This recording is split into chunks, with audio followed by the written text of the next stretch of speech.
All right, this is how you can make your own homemade, healthy, delicious bone broth. This is a tongue, cow tongue, ladies and gentlemen. Next, you will see a leg shank.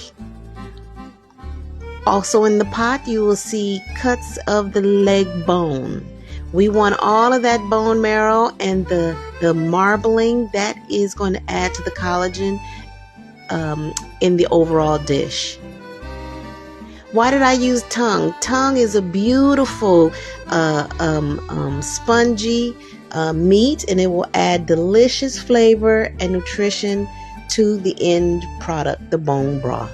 So I've lost the little spigot at the top. It's not necessary. The pressure cooker will do its job, and it did. For 30 good minutes, I boiled the bones. No spice, because we are basically cleaning them. The first boil, 30 minutes, you pour that off, rinse them off. Now they go back into the pot. You see garlic here, and that is the tip of the tongue. I use carrot and garlic. No salt, because this is not the end product. This is a broth. This is a bone broth. This is not stock. And look at what we have created. After 24 hours of boiling, and yes, I added water, and yes, we got every bit of nutrition out of that tongue. We peeled it, and we put all of that back into the broth, and we left all of that so that all nutrition, basically, we got everything out of that meat and bone. This is the mighty marrow fat.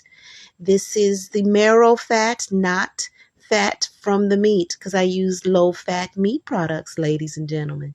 And we have created delicious, healthy bone broth. I use a large sieve because I do like to have a little bit of the marrow in my broth. And so it gets portioned into a silicone gel, a silicone mold, and it gets formed into hockey pucks once frozen. And for a larger portion, I just use a larger dish to freeze. And it all comes back out of the molds and gets separated and put back into a separate bag, and it goes back into the freezer. And for those of you wondering, I don't like wet things in my floor, so I have a towel. You'll see in almost every video there's a towel on my floor. That's just because I don't like to have a wet floor. And so this will go back into the freezer, ladies and gentlemen, ready for use.